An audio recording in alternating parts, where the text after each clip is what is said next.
Although your siblings are the ones who share our blood, they have always been obedient, unlike you. Your father sneers, his voice cutting through the luxury of the Blackwell estate like a blade. I'm telling you, either find a way to make yourself useful to the Empire or marry into the Alliance. We have raised you for too long. It's time you showed some gratitude. Tell me when you've chosen the partner, you reply, your voice steady despite the heartbreak. I'll marry, but after this, I owe the Blackwell family nothing. The rain at the gala is relentless, soaking your red satin slip dress until it clings to your skin like a second, cold layer of shame. You stand alone, tear-streaked and exhausted, as the elite whisper about the rebellious daughter who doesn't fit the family mold. Suddenly, the downpour stops above you. You look up to see a broad-shouldered man in a rain-darkened suit, his neck and hands covered in dark, intricate tattoos. Miss, our boss saw you alone and asked me to bring you an umbrella, his subordinate says. You lock eyes with Kang Jaichwan, the ruthless mafia boss known as the Dragon. His gaze is intense, controlled, and inexplicably possessive. Why do I always meet you at my worst moments? You think, feeling the heat of his presence, and you probably don't even recognize me anymore. Jiang Shu, we meet again, he rumbles as you later enter the boardroom to face your fate. The one I'm marrying is you. You are a bit surprised, but you keep your armor high. A business marriage is only about interests, you tell him, trying to draw a clear line. No emotions. Jaichwan's jaw clenches, his tattooed hand resting firmly on the table. Yes, a business marriage is about interests, he agrees, though his eyes scream 10 years of hidden longing. He watches you walk away, his mind a storm of memories from when he first saw you abroad, the only woman who didn't look at his ink with fear. I will make you like me, he vows silently. In the Kang family, there is no divorce, only widowhood. Are you sure? He asks, his voice a low, dangerous caress as the wedding contract sits between you. I will be there on time tomorrow, you say, finally choosing the fire over the cage of your family. Little do you know, the man you think is your captor has been waiting a decade to be your shield. Hello, family. Before we proceed to the story, I would like to know where you are watching from. Kindly drop it in the comments section. Now let's continue with the story. The cold rain of Seoul was relentless, a pressurized weight that soaked through Keisha's red satin slip dress until it felt like a heavy, freezing second skin. Standing outside the Blackwell Gala, she felt the visibility of her heartbreak, reflected in every ripple of the puddles beneath her feet. Her family had just finished their brutal honesty session, reminding her that she was a tool for trade, and that her deep, warm brown skin was a deviation from the obedient image they cultivated for their empire. The knot in her chest tightened with every light and carefree laugh that drifted from the ballroom she had just been exiled from. She looked downward, her tear-streaked cheeks and smudged mascara a silent testament to the emotional exhaustion of being the biological child who was treated like a country bumpkin. She was completely untethered, a woman whose stubborn pride had finally been broken by the realization that her upbringing was merely a debt to be repaid. Suddenly, the rhythmic drumming of the rain against her shoulders ceased. The air around her shifted, turning warm and strong as a broad shadow eclipsed her. Keisha looked up, her large, expressive eyes catching the glint of a luxury wristwatch and the dark, intricate dragon tattoos that climbed the neck of the man standing beside her.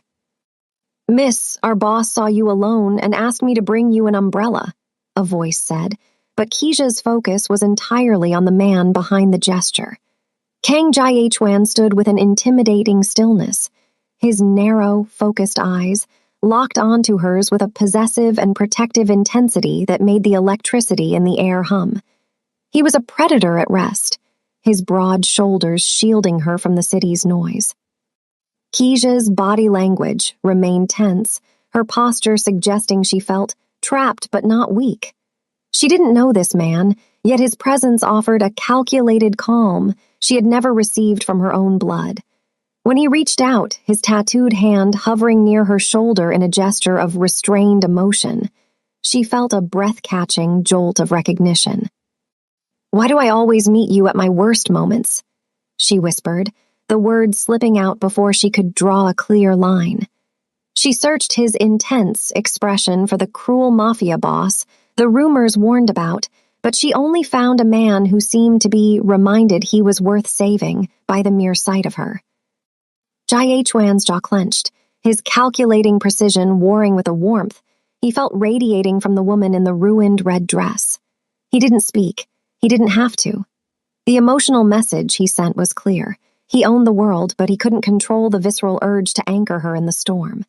In that moment, Keisha realized that the invisible shackles of her family were being replaced by something far more dangerous, the raw data of a connection she had spent 10 years trying to forget. The mahogany desk between them felt like a vast, polished canyon, separating the cold luxury of the Kang estate from the emotional exhaustion Keisha carried in her marrow. The marriage certificate lay on the surface, a transactional document that finalized her sale from one empire to another. Keisha picked up the fountain pen, her shoulders tense as she looked at the ink, the same dark, permanent color as the intricate tattoos on Jai Chuan's hand. With a hand that trembled only slightly, she signed her name, effectively paying back the debt her family claimed she owed for her very existence. Jai Chuan took the pen from her, his tattooed hand resting firmly on the paper as he added his own signature with calculating precision. The knot in Keisha's chest tightened. The invisible shackles were now legal. She stood to leave, her red satin dress rustling in the sudden silence, but his voice, a low, grave vibration, anchored her to the spot. "In the Kang family, there is no divorce," Jai Chuan stated, his intense, focused eyes capturing her gaze and refusing to let go. He stood, his broad shoulders visually overpowering the room, casting a shadow that seemed to swallow the light. He moved around the desk, his presence warm and strong as he closed the distance between them until she could smell the rain still clinging to his black tailored suit. He reached out, his thumb tracing the line of her tear-streaked cheek with a gentleness that felt like a calculated risk. Keisha leaned slightly away, her body language still defensive, though she could not deny the electricity that hummed where his skin met hers. "There is only widowhood," he continued, the words hanging in the air with a pressurized weight. "Do you understand, Keisha? You didn't just sign a contract for your family's survival. You signed for a long future ahead with me." Keisha looked up at him, her lips slightly parted in a mix of hesitation and a burgeoning, stubborn pride. "I know what I signed," she whispered, her voice reflecting a quiet steadiness she had been forced to learn in the fishing villages of her youth. "I am playing my role well. A business marriage is only about interests." Jai Chuan's jaw clenched, a restrained emotion flickering in the depths of his steel-gray eyes. He hated that she viewed herself as a tool or a shield, unaware that he had spent 10 years secretly watching and waiting for the moment he could rightfully claim her. He didn't want a real couple built on interests. He wanted the woman who had once looked at his tattoos without a hint of fear. "Interests can change," he said, his voice dropping to a dangerous, possessive caress. "But my ownership of this marriage won't. You may have entered this room wanting to pay a debt, but you'll leave knowing you have a man who will always be here to back you up." As he opened the door for her, the message was clear. She was no longer an outcast of the Blackwells. She was the treasure of the Kang syndicate, and the exit was permanently closed. The morning sun filtered through the floor-to-ceiling windows of the Kang headquarters, but the light felt cold against the calculating calm of the executive floor. Keisha walked down the hall, her shoulders tense as she navigated the intimidating stillness of Jai Chuan's world. She was dressed in a tailored suit that felt like armor, yet her body language still betrayed a sense of being trapped but not weak. As she approached the mahogany doors of the primary office, she was intercepted by Jai Chuan's lead administrative assistant, a woman whose upright and composed. Posture radiated a sharp, exclusionary frost. "Boss Kang is usually very busy," the assistant stated, her observant eyes raking over Keisha's natural curls and deep brown skin with a dismissal that made the knot in Keisha's chest tighten. "He doesn't have time to entertain unrelated people.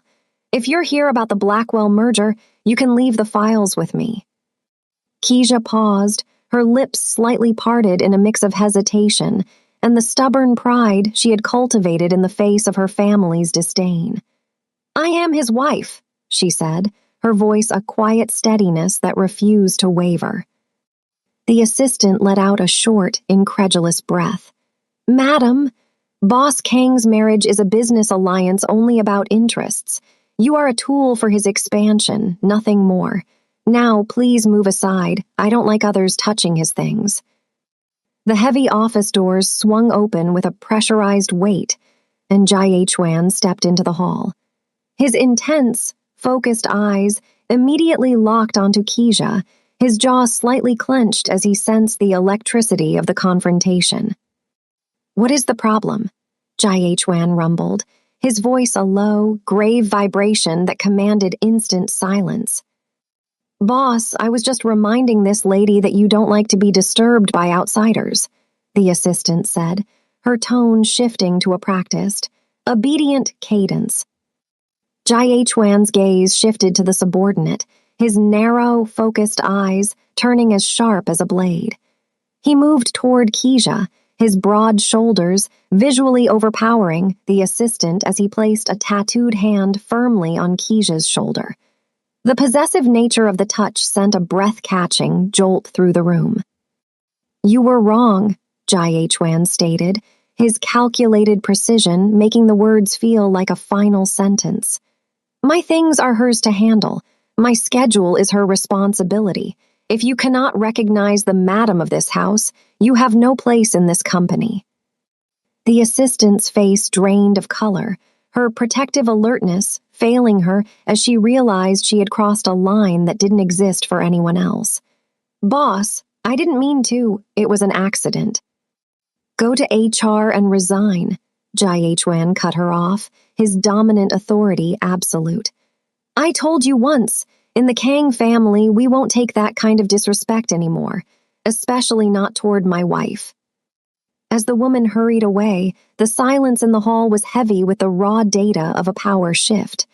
Jai Chuan turned to Keisha, his restrained emotion softening only for her. "Happy now?" he asked softly, his eyes searching hers for the delusions of love he had carried for 10 years. Keisha looked at the man who had just dismantled a career to protect her dignity. "Having someone to back you up, is this how it feels?" she whispered. "I married you so I could rightfully have you back," he replied, his voice a dangerous, protective caress. "Do whatever you want boldly. I've got you. You can even walk sideways if you want." The air inside the Blackwell estate was thick with intimidating stillness, a sharp contrast to the orchestrated pandemonium of the city outside. Keisha stood in the grand foyer, her shoulders tense and her body leaning slightly away from the father who had spent 20 years treating her like a block of wood. Beside her, Jai Chuan was a statue carved from stone, his broad shoulders, visually overpowering, the room as his tattooed hand, rested firmly on Keisha's shoulder. "I told you to come home for dinner to discuss the merger, not to bring a predator into my house," Keisha's father barked, his voice a low vibration of unearned authority. He stepped toward Keisha, his face flushed with the stubborn pride of a man who believed his children were his property. "You've been married a week, and already you've forgotten your upbringing. You've shamed this family with your rebellious attitude." Before Keisha could draw a clear line or defend herself, her father's hand lashed out.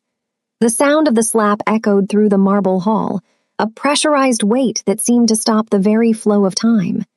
Keisha's head snapped to the side, her tear-streaked cheeks flaring with fresh heat as she looked downward, conveying the heartbreak and emotional exhaustion she had carried since the fishing village. The electricity in the room shifted instantly from cold to lethal. Jai Chuan didn't shout. Instead, he moved with a calculating precision that was more terrifying than a scream. He stepped between Keisha and her father, his narrow, focused eyes reflecting a restrained emotion that promised violence. "Do you think the Kang family is easy to bully?" Jai Chuan rumbled, his voice a grave vibration that made the older man recoil. He reached out, his tattooed hand gripping her father's collar with dominant authority. "Dare to lay a hand on my wife in front of me again, and I can't predict what will happen to the Blackwell Empire." "I am her father," the man sputtered, his protective alertness turning into pure terror. "You were her father," Jai Chuan corrected, his jaw slightly clenched. "But she belongs to me now. I married her so I could rightfully have her back from people like you." He leaned in closer, his tattoos signaling the danger and power of the world he ruled. "Without even asking for the truth, you hit your own biological daughter. Apologize, now." Keisha watched, her lips slightly parted in shock. For the first time in her life, the invisible shackles of her family were being shattered by a man who saw her as a treasure rather than a tool. Her father's gaze broke first. He looked at the floor, his voice a hollow whisper. I apologize, Keisha. It was my fault for hitting you." Jai Chuan released him with a look of pure disdain and turned to Keisha. His possessive and protective eyes searched hers, checking for the raw data of her pain. "I'm taking her away," he announced to the room, his voice a promise of final severance. "If I find out in the future that anyone disrespects my wife again, don't blame me for being rude." As he led her to the car, Keisha realized she wasn't just leaving a house, she was finally leaving a cage. The heavy silence of the car ride from the Blackwell estate was broken only by the pressurized weight of Keisha's jagged breathing. She sat with her shoulders tense, her body leaning slightly away, as she replayed the moment her father had knelt in his own foyer. Jai Chuan steered the vehicle with calculating precision, his tattooed hand occasionally reaching out to graze her arm, a silent anchor in her storm of emotional exhaustion. "Why did you say you've waited 10 years?" she whispered, her voice a quiet steadiness that finally cracked. "I didn't even know you existed until the umbrella in the rain." Jai Chuan's jaw clenched, his intense, focused eyes reflecting a decade of restrained emotion. "I didn't just appear, Keisha. I've been like the moon in the fog, never able to shine into your world because your family built a wall around you." He pulled the car to the curb and reached into the glove compartment, pulling out a faded manila folder, the raw data of a history she had never been allowed to read. Inside were letters returned to sender, records of business proposals rejected by her father, and logs of tactical responses, where he had tried to reach her during her college years abroad. Keisha's tear-streaked cheeks grew cold as she realized her family hadn't just viewed her as a tool for trade. They had actively stolen 10 years of her life to keep her obedient and uncomplicated. "I sent people to find you when you were 20, Jai Chuan rumbled, his voice a grave vibration of repressed fury. "Your father told me you had no interest in country folks like me. He said you were too focused on work, and that a marriage to a man with tattoos would shame the Blackwell name." Keisha looked at the dates on the letters. They were sent during her loneliest months, when she felt like a block of wood discarded by her own blood. "They told me no one called," she breathed, her lips slightly parted in a mix of horror and stubborn pride. "They made me believe I was completely untethered, so I would have no choice but to show them gratitude through this marriage." Jai Chuan turned her face toward him, his possessive and protective gaze burning through her hesitation. "I took the initiative to approach the Blackwells for this alliance because I was afraid I would miss you forever," he admitted, his calculating calm finally breaking. "I didn't marry you to trap you, Keisha. I married you because I was the only one brave enough to take you back from the people who stole your light." Keisha leaned into his touch, her body language shifting from defensive to a raw, biological connection. The knot in her chest wasn't gone, but it had changed. She realized the regret of the past decade wasn't his to carry. It belonged to the family she was now ready to dismantle. "They kept us in the dark," she whispered, her eyes meeting his steel-gray depth. But the moon finally appeared. The cold luxury of Jaichuan's estate usually felt like a cage of questions. But tonight, the intimidating stillness of the hallways felt heavy with the revelations of the stolen decade. Keisha moved through the shadows of the massive home, her red satin slip dress rustling softly against the marble floors as she sought out the one room she had previously avoided, Jaichuan's private library. She needed more than just the raw data of the folder. She needed to understand the man who claimed to have been secretly watching her since she was a girl. The library was a cavernous space filled with the scent of old paper and leather, a room where the dragon retreated to refine his calculating calm. Keisha walked toward his heavy mahogany desk, her body language still reflecting a lingering hesitation and inner conflict. On a high shelf, tucked behind a collection of leather-bound classics, she spotted a worn book, the same romance novel she had obsessively read during her first year back with the Blackwells. When she pulled the book forward, something fell from between the pages. It was a photograph, the edges curled and yellowed with time. Keisha's tear-streaked cheeks grew warm as she picked it up, her large, expressive eyes widening in shock. It was a candid shot of her in high school, sitting on a bench in the campus garden, her natural curly hair caught in a breeze as she laughed at something out of frame. She looked happy and free, a version of herself that the Blackwells had spent 10 years trying to erase. "You were always like the moon in the fog to me." A low, grave vibration sounded from the doorway. Keisha spun around, the photo clutched to her chest.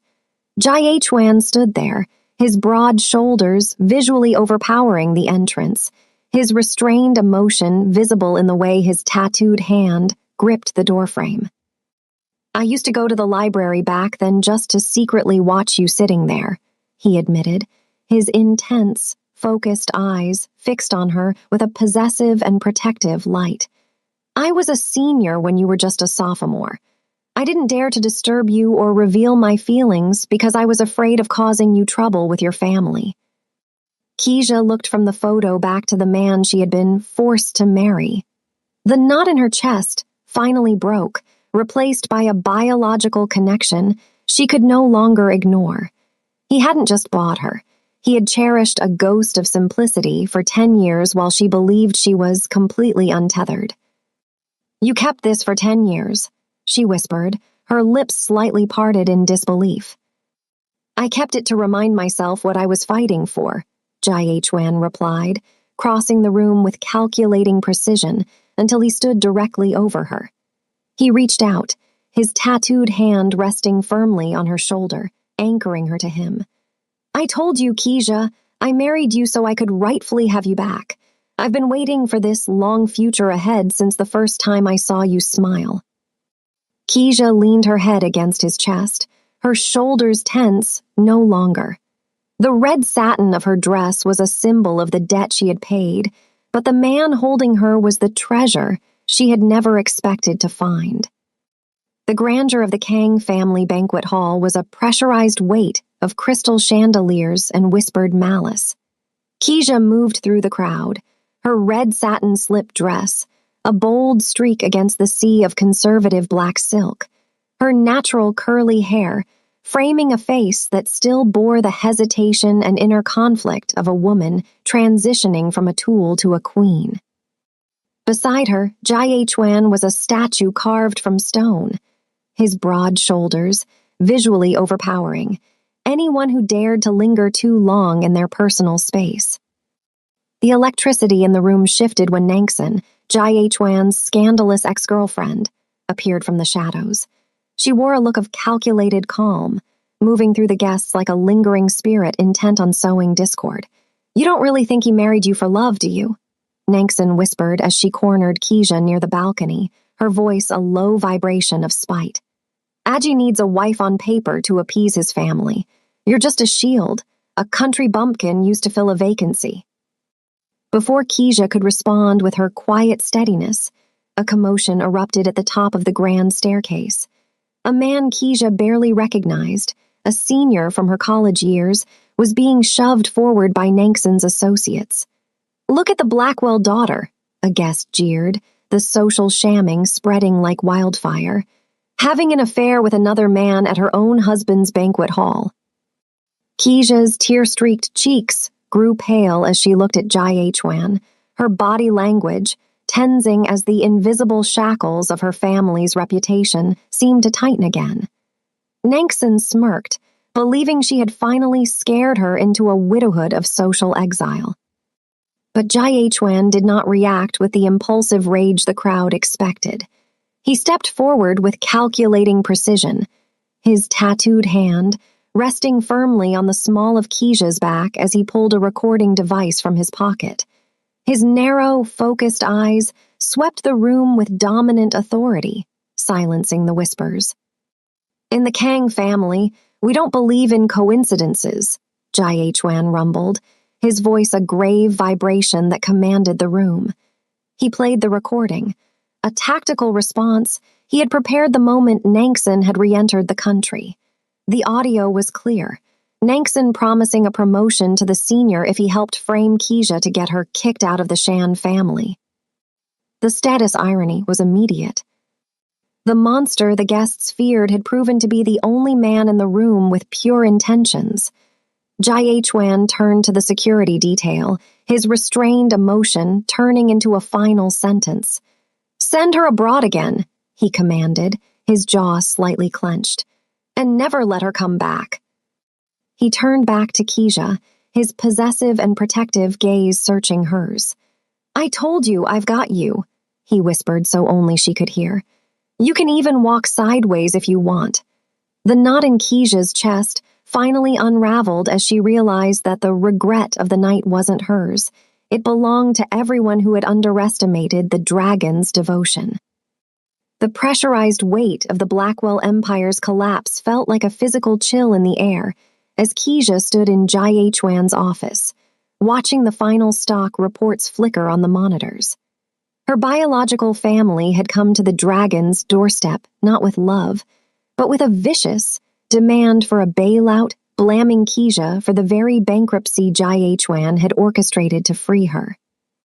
Her mother stood before her, her observant eyes filled with a stubborn pride that was finally curdling into desperation as she realized the country bumpkin they had tried to sell was now the only one holding the keys to their survival. "How can you be so heartless?" her mother cried, her voice a low vibration of unearned entitlement. "The Blackwell family raised you for 10 years. Is this how you repay us? By letting your own blood go to the brink?" Keisha's body language remained composed, her shoulders tense, but her gaze steady as she looked at the woman who had once called her a block of wood. "Repay," Keisha whispered, her lips slightly parted as she finally found her quiet steadiness. "I already paid you. I married a man I thought was a monster just to satisfy your debt. But while you were looking for a tool for trade, you didn't realize you were giving away the only treasure you ever had." Jai Hwan stepped forward from the shadows, his broad shoulders visually overpowering the room as he placed a tattooed hand firmly on Keisha's shoulder. The electricity in the room turned lethal as his narrow, focused eyes fixed on the Blackwells. "From the day we got married, half of all my assets belong to Keisha," Jai Hwan rumbled, his voice a grave vibration that signaled a final, clean cut. "She has no ties with the Blackwell family anymore. You didn't treat her as a daughter, so don't expect her to treat you as parents now that your legacy is ash." The status irony was absolute. The family that had mocked her for her deviation from their standards was now begging at her feet. Jai Hwan's calculating precision had ensured that every Blackwell asset was absorbed, not into his syndicate, but into a trust in Keisha's name. "I won't let you suffer," Jai Hwan said, his possessive and protective gaze turning to Keisha as he ignored the people who had stolen her light. He signaled for his security to escort them out, the final severance complete. As the doors closed on the life that had tried to break her, Keisha leaned into his warm and strong presence, the knot in her chest finally replaced by the realization that she was no longer a shield for someone else's interests. She was the heart of a new era, and the man beside her had spent 10 years making sure she would never be completely untethered again. The orchestrated pandemonium of the city lights outside the grand ballroom seemed to fade as the moon in the foggy night finally illuminated Jai Chuan's world. 2 years into their marriage, the pressurized weight of the Kang Syndicate had been restructured into a legitimate empire. But tonight was not about quarterly returns or tactical responses. It was the night of the Foundation's 2nd anniversary, and Keisha stood at the center of the room, her natural curly hair framing a face that no longer carried hesitation or inner conflict. She wore a gown of champagne silk that flowed around her with quiet steadiness, her deep, warm brown skin glowing under the crystal chandeliers. Jai Chuan stood beside her, his broad shoulders visually overpowering the crowd as his tattooed hand rested firmly and possessively on her waist. He had spent 10 years secretly watching her, and 2 years spoiling her with a protection she once thought was a trap.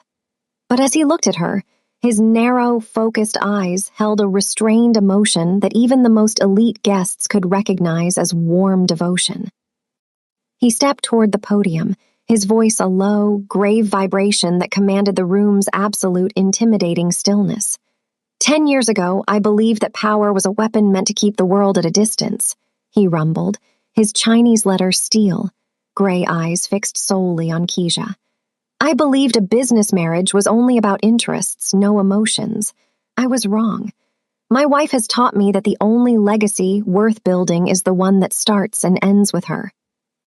The room went silent as the dragon of soul knelt before her, not as a cruel mafia boss, but as a man who had finally found his forever. He pulled a velvet box from his pocket, revealing a ring that caught the light like the bright moon hiding behind the white clouds. A late confession, a belated proposal, he whispered, his voice a dangerous, protective caress that echoed through the ballroom. Miss Keisha Blackwell, are you willing to spend the rest of your life with me, not as an alliance, but as my heart?